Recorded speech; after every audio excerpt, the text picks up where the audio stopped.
Alright, hi everyone. Back with another chit chat.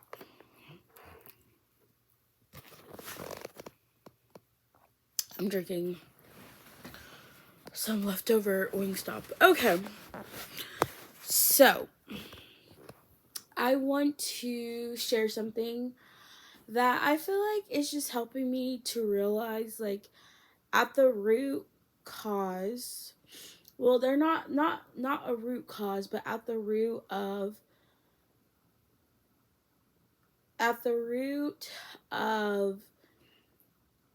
people's belief or disbelief in God is ultimately a rejection of the gospel.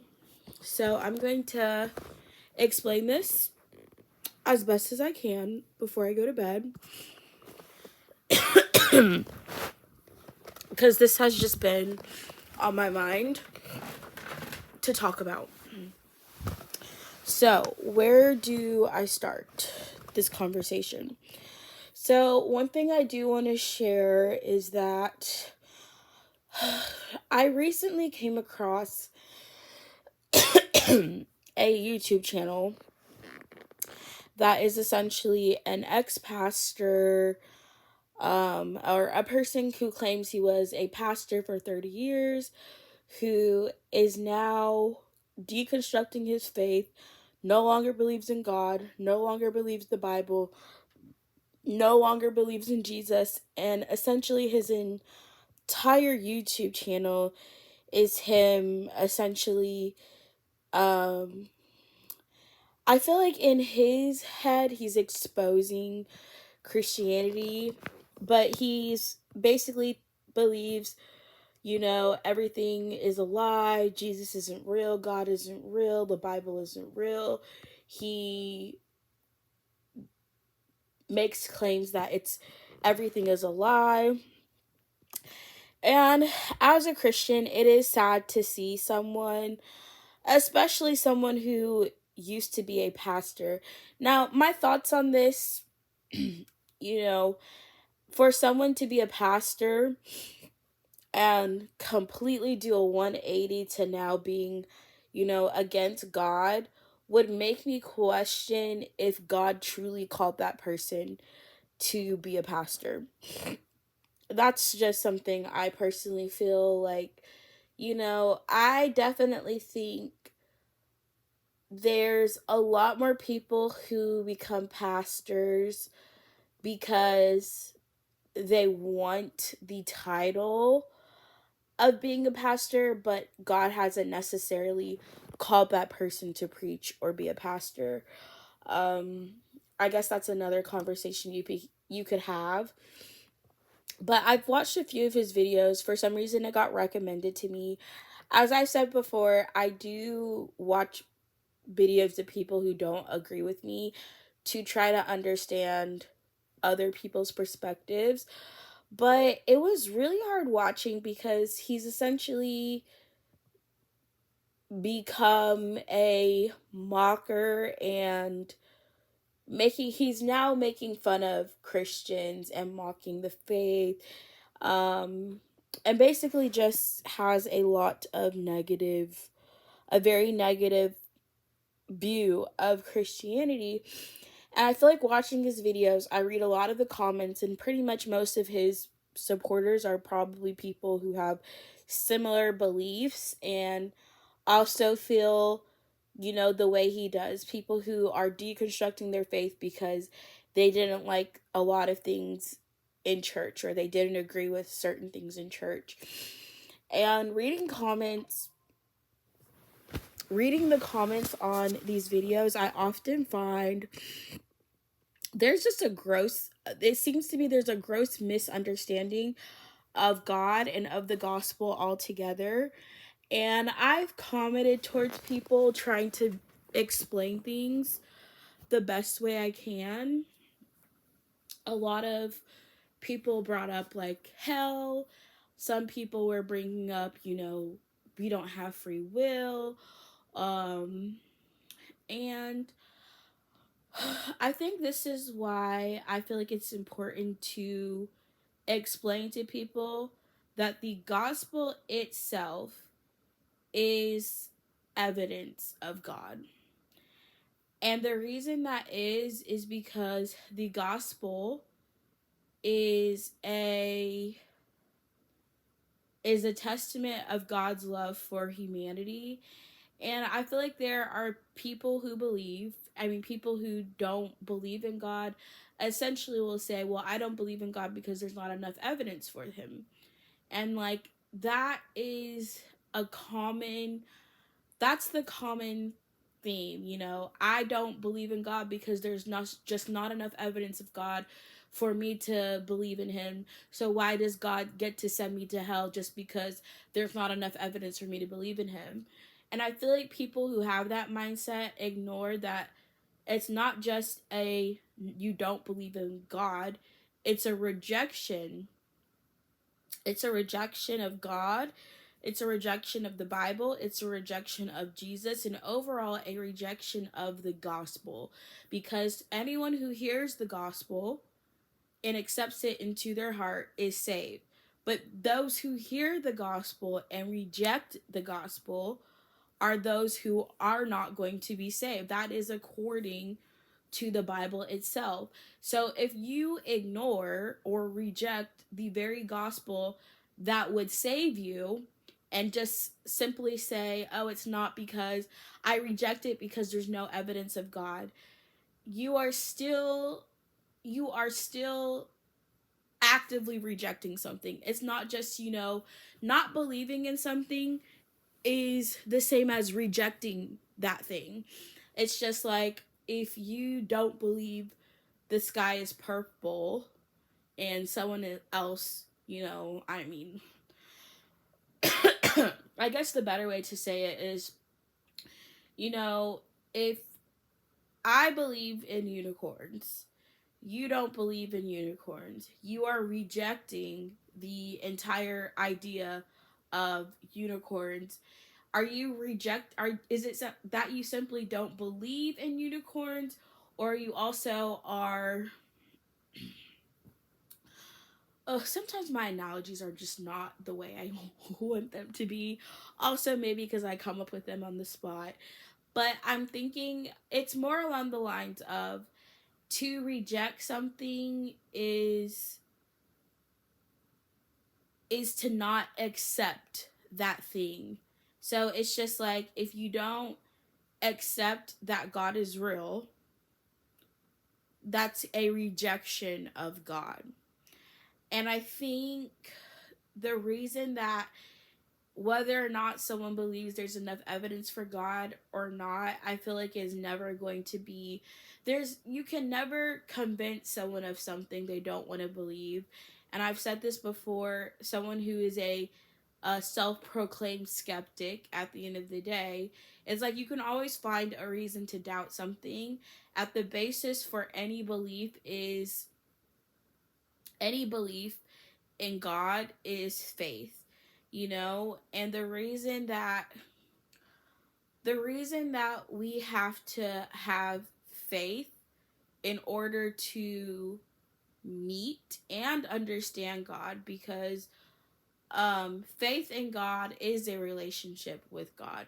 Once you have put your faith in God, God will speak to you. You can hear the voice of God and everything else, but it requires your faith first. And I might have explained this in a previous video, but essentially, for us to have a choice to reject God, a true choice to reject God requires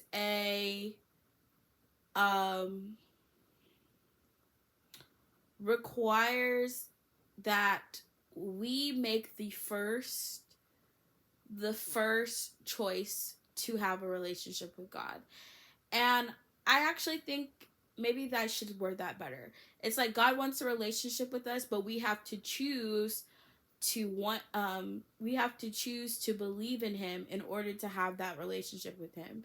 And it's about basically God respecting our free will and God not forcing people to have a relationship with him. And I feel like a lot of times some atheists don't understand that the reason that God does not make himself more obviously known to the world. I feel like there are obvious signs and reasons to believe in God that are rational and logical, but I think that aside from that, if it was obvious to everyone, if God himself stood before all of humanity as our creator and as the eternal being capable of creating the universe and everything in it, do you really have a choice to reject that God? It's like, I feel like there are people who claim, you know, I would believe in God if God made himself more obvious to me, but you wouldn't really be believing in God because of you wanting to. It wouldn't really be your choice. It would be because it was obvious from the very beginning that God existed. Because what am I trying to say? Basically, in order to have a choice, God wanted us to have a choice to have a relationship with him. He didn't want to force himself. He's not forcing himself or forcing people to believe in him or have a relationship with him, even though he is our creator. And that is because God gave us free will. And if God's existence was obvious to everyone from the beginning, if people could see God in the greatest, it's like you would have no choice to reject him. You would already fully know and be aware of God's existence, so there is no choice to reject him or to really even go against God, right? If God is exactly who he says he is and who he claims to be, how do you reject your own creator that you can see and know on a personal level, or that you are aware exist in a very obvious way? If God was standing before you in all of his greatness and all of his glory and all of his holiness, it's like what atheists don't understand what they're asking for when they claim like they would only believe in God if there was more evidence, because they often can't even tell you what evidence that would be. But anyways, the reason that God does not make himself more obvious, or I guess blatantly obvious, where every person in the world has a can fully know and see God in all of his glory and all of his greatness and all of his goodness. Now there's signs, there's evidence that all rationally, logically point to God existing. However, you still have to have, there's still a level of faith to believe in him. But you wouldn't have a real choice to reject God if you are fully aware of God's existence from the very beginning. And so, what God is doing by allowing people to choose to believe in him or choose to reject him, he's giving you a choice. He's allowing you free will. So, if you hear the gospel and read the Bible and understand the Bible in full, understand that who God is claiming to be, you hear that and you still reject it, that is still you rejecting God using your free will. And you can't turn around and say, me not believing in God was just because there wasn't evidence, because there's a choice that was made. There are people who hear the gospel, believe it, and commit their lives to God. And there are others who hear the gospel, reject it, and continue living life the way on their own terms, or the way that whatever way they want to. So it's not even about, in my opinion, there being enough evidence for God. Ultimately, every person who has the opportunity to hear the gospel of Jesus Christ has knowledge of, the claims of the Bible, the claims of who God is, what he did, who he is, dying for our sins, and the promise of eternal life. It's like, think about it. If Christianity is true objectively, you will not be able to come before God. You know, if God doesn't exist, there's nothing for you, I guess, to argue against. But if you're wrong about God existing and you're going to make this claim, well, God, there wasn't enough evidence for you.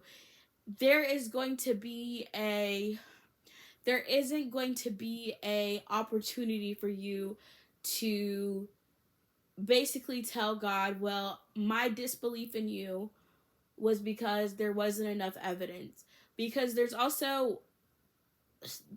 feel like God's fingerprints are on everything in the universe.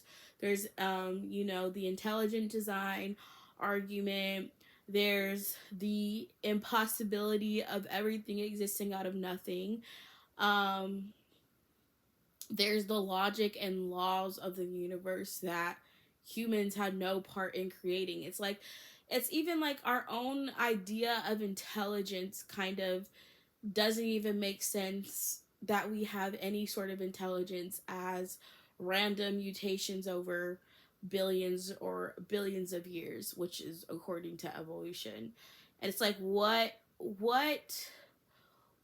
gives us the idea that we are rational, intelligent human beings? Where does that idea even come from if intelligence does not exist outside of humans? How do we even believe we are intelligent or logical or rational? That's a argument that is from an apologetic standpoint that I'm not going to explain fully. But basically, when it really comes down to it, if someone is given the gospel, they're given the opportunity to hear the gospel, and they understand the gospel fully, and they still reject it. That is the reason people actually go to hell. I also think it's really important for people to understand that hell is an eternal separation from God. I feel like people have this idea that hell is it's a dark place. It's void of any light. It's void of any goodness. It is full of torment because it's the absence of God. It's the absence of the goodness of God, because everything good you experience in this world is directly a result of God. Life itself is a gift from God. So if God is the one who is giving you life, if God is the one controlling all of your breaths, everything great you experience in life is a direct result of the goodness of God. And I feel like it's even more to that than what I'm saying. But essentially, there isn't going to be this excuse basically where someone can basically quote or say, well, I didn't believe in you because there wasn't enough evidence. That is not never been what separates people from God. Because ultimately, the people who don't believe in God don't want to believe in God. Because all it takes to believe in God is faith. That is actually I willfully choose to believe in God. I'm not being forced to believe in God. My belief in God isn't based off of, overwhelming evidence. It's honestly mostly based off of my belief and trust in the Bible as being true. It's also in registering the truth of the gospel. And in order to understand the gospel as truth, you have to be humble enough to know that, you're a imperfect, flawed human being in need of a savior. And I feel like a lot of people won't get to that point where they are ready to accept that until they go through, a lot of people end up coming to Christ through hardships and through suffering and through pain, and by being in circumstances where they had no other option, and they felt like they cried out to God because they didn't know what else to do in a time of need. So I guess that kind of goes back to the idea of suffering and why there's this argument that suffering makes God's existence unlikely, which I don't agree with. I think it's a false premise to begin with. But also, I feel like suffering biblically is not unnecessary. Um, and there is a purpose to it, and it's justifiable because God uses those things to reach people who maybe wouldn't have reached out to God otherwise. But back to the point I'm making, a belief in God, in order to have a relationship with God or belief in God, you have to want to have a relationship with God. You know, if you are still debating over whether or not God exists or not, you know, I honestly feel like, I don't know why, it just feels like such a non argument to me. And I feel like the biggest reason it's a non argument to me is because if God exists outside of the natural materialistic world, why would you rationally look for materialistic natural evidence to prove God's existence if God's existence is supernatural, outside of the materialistic world that we can see, and you want evidence of God to be exist within the confines of a naturalistic materialistic world? I feel like, to me, the most obvious proof of God is not going to exist in a natural, materialistic way, although there is evidence you can come to conclude God's existence through natural, materialistic laws and ways. But the best proof of God is going to be in the things that go beyond a naturalistic, materialistic world. The things that don't make sense in a naturalistic, materialistic world are often the things that will lead people to believing in God. And evidence of God is not going to be something that is like, I mean, I guess this has always been something I just never understood. It's like, I made this argument before, trying to prove 3D in a two-dimensional world sounds crazy because a 2D world can't prove 3D exists. 3D can prove 2D. 2D can't prove 3D. It exists in a dimension outside of the 2D world. So evidence of a 3D world in a two-dimensional world is not going to be it can't come from within that two-dimensional world. I don't know how better to explain it. That's just how I guess I was able to rationalize it, like wanting the proof of God to exist within a realm that is lower, or I guess not as, that is more limited than the realm that God actually existed. Like God existing outside of time, which that is objectively what the Bible says, because it says God is the Alpha and Omega, the beginning and the end, the one who was, who is, and is still to come. So God's existence already supersedes anything human beings can truthfully understand, because we are limited to the concept of time.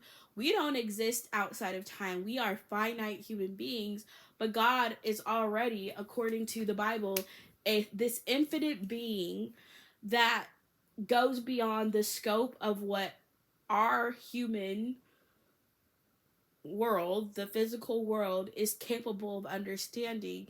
And that's why I'm saying it took someone of outside of the universe to create it. This idea that the universe is capable of creating itself is just like, I feel like it's just something we've never even seen in nature, except for I mean, this is gonna get kind of crazy. I feel like every aspect of the world that puzzles us or is confusing or is hard to understand are the things that are probably the most important and the most obvious reasons why a belief in God or God's existence would make the most sense to comprehend that.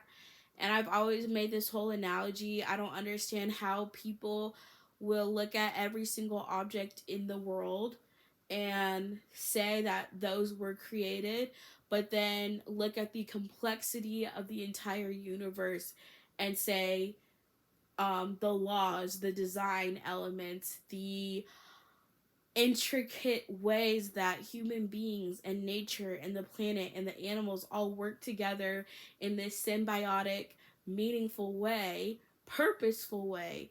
How you can claim everything in our universe exists at random out of nowhere, but not look at the simplest objects that exist in our world and claim they have no creator or there's not a creator. I feel like honestly the idea of this world having a creator makes more sense to me in a logical, rational way. But again, people reject that. People reject that idea because, we have the Big Bang Theory and evolution theory and all these other different scientific, I quote scientific because none of these theories are actual science. They're not observable, measurable, testable, or replicable. Until a scientist can replicate evolution,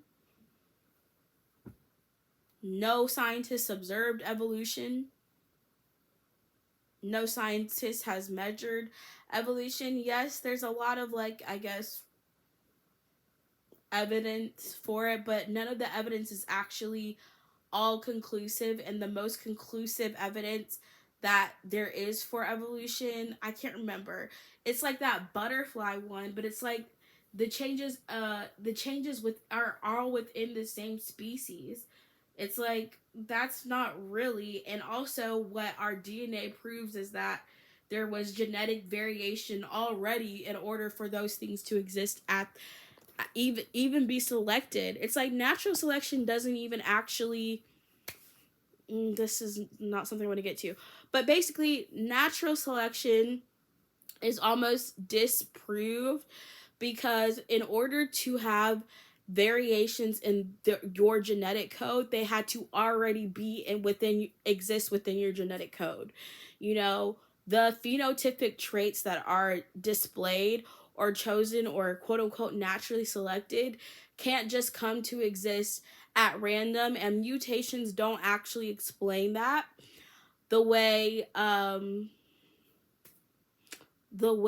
some people think it does. It actually is typically there was already the ability of variation within that species from the beginning that allows for these different species to form or breed or change over time.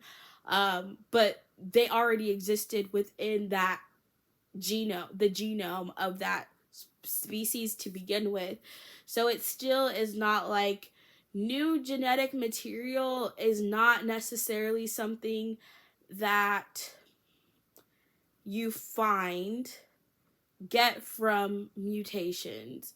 Mutations are changes in the DNA that already exists, and they typically will result in degradation. I feel like I haven't seen a lot of evidence of a mutation that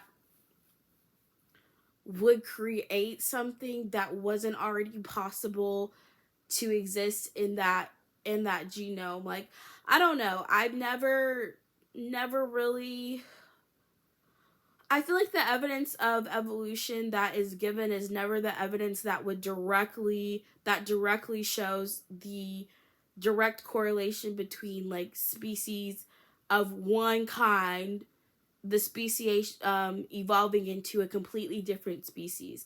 I feel like the genetic code that exists within each species is pretty specific to only creating that type of species and nothing else. And I feel like that's why the theory of evolution is constantly changing as we understand more about genetics and DNA, because, like I said, the plausibility of speciation or macroevolution is the one that I feel like is not very conclusive. Microevolution, that one I feel like is the only one there's actual evidence of. Everything else I feel like is just eh, but that's just how I think about it. Anyways, I think ultimately what breaks down someone's belief or disbelief in God is the acceptance or the rejection of the gospel. That is the basis for whether someone will believe in God or not believe in God. So, yeah, that's all I really wanted to say.